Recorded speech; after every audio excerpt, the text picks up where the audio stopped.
मैं चाहता हूँ इसी ऊर्जा के साथ, मेरे पास एक छोटा सा बालक है, पस्तौर से आपके बीच में बड़ी दूरी लंबी यात्रा करके आए, छोटा सा बच्चा है, बड़ा नटखट बच्चा, शुरू से ही था साहब। मैंने गोद में ले लिया, इसके घर गया था एक बार, मैंने बता बेटा तू इस समय कहाँ है?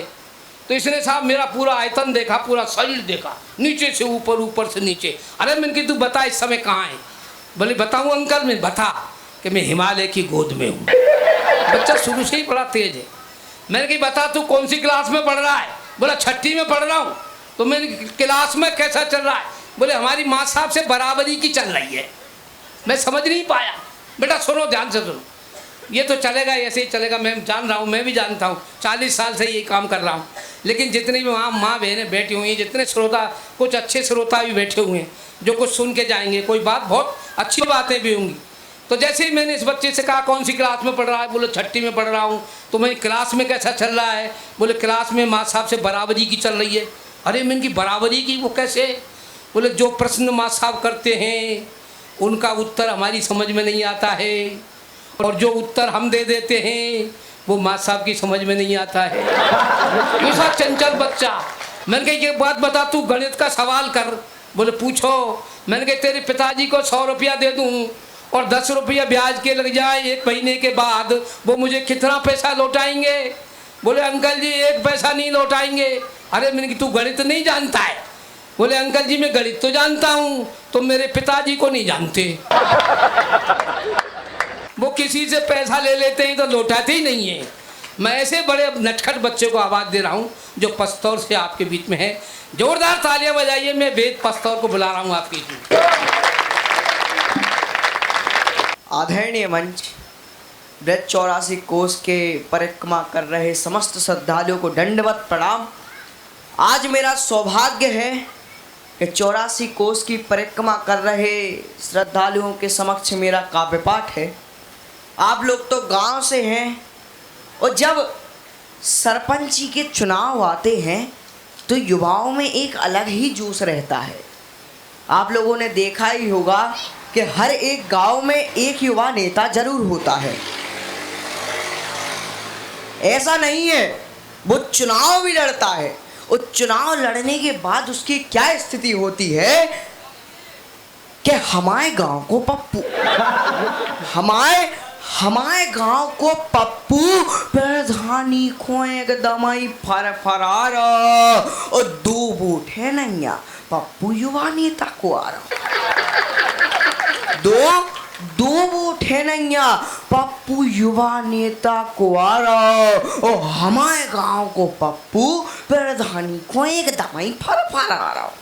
पप्पू के दद्दा फिरत रहे साइकिल से, पप्पू के दद्दा फिरत रहे साइकिल से, पप्पू बुलेट चला रहा, और हमारे गांव को पप्पू प्रधानी को एकदम ही फरार आ रहा। भुलसारे से सुबह सुबह पे ले जाके ब्रांडेड जूता पप्पू में, भुनसारे से पे ले जाके ब्रांडेड जूता पप्पू गांव वारन को नई नई टेक्नोलॉजी बता रहा, और पप्पू के दद्दा ने कब देखो नैया क्रिकेट, पप्पू के दद्दा ने कब देखो नैया क्रिकेट, उनके नाम पे वो टूर्नामेंट करा रहा, और हमारे गांव को पप्पू प्रधानी को एकदम ही फरार आ रहा। लड़ो चुनाव 138 पे, अब होंगी पप्पू की गते। लड़ो चुनाव 138 पे, अब पप्पू बुलेट बेच के ट्रैक्टर चला रहा, वो अपने दद्दा के संग खेती करा रहा, और हमारे गांव को पप्पू प्रधानी को नहीं फरार। ठोको दद्दा तारी। ये तो युवा नेता हैं। हमने मीडिया में, मोबाइलों में देखा है कि 84 कोस की परिक्रमा में एक बहू अपनी सासू माँ को डोलची पे बिठा रहे परिक्रमा करा रही हैं, पर हमें इतना पता है कि वो इंग्लिश मीडियम में नहीं पढ़ी हैं।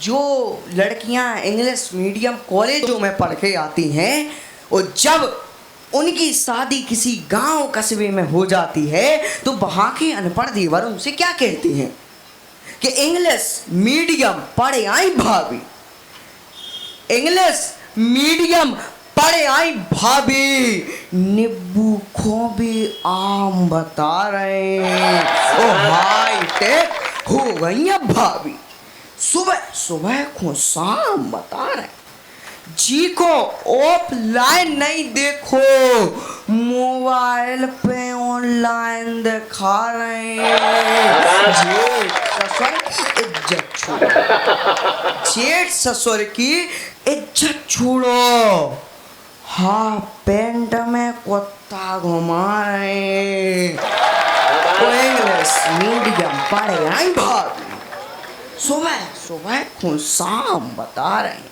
रोज सवेरे जिम में जा रहे हैं कसरत करने, रोज सवेरे जिम में जा रहे हैं, कर रही डाइटिंग, कम्बे खा रहे हैं नैया वे मूंगफली से, है नैया वे मूंगफली से, खुद को बेबादाम बता रहे हैं, इंग्लिश मीडियम पढ़े आई भाभी, सुबह सुबह को शाम बता रहे हैं कि तुलसी जैसी होती भाभी, कितनी पवित्र होती थी पहले भाभियां, तुलसी जैसी होती भाभी, अब तो ऐसी कहां दिखा रहे हैं, रोज रात में डिनर के संगे, रोज रात में डिनर के संगे हल्को हल्को जाम लगा रहे हैं, मीडियम पढ़े आई भाग, नींबू खोबे आम बता रहे हैं, ठोको दादा तारे। जिस कविता से मुझे जाना जाता है, यहाँ पर महिलाएं बैठी हैं, महिलाओं के सम्मान में कि आजकल की मम्मी भी गजब उठा रहे, आजकल की मम्मी भी गजब उठा रहे, उम्र हो गई 47 की, वो 27 बता रहे, उम्र हो गई 47 की, वो 27 बता रहे हैं, सेल्फी डाल डाल के, सेल्फी डाल डाल के सोशल मीडिया पे खूब छा रहे, घर में बैठ के आटा से ज्यादा तो भी डाटा खा रहे हैं, और आजकल की मम्मी भी गजब खा रहे, पापा की वेतन, पापा की वेतन मेकअप में उड़ा रहे, सिर दर्द के बहाने पापा से पाँव दबा रहे, और आजकल की मम्मी भी गजब आ रहे, स्कूटर से लेके हवाई जहाज तक चला रहे, मिशन सिंदूर की मदद से पाकिस्तान खोने की औकात दिखा रहे, और आजकल की मम्मी भी गजब आ रहे, ठोको दादा तारी।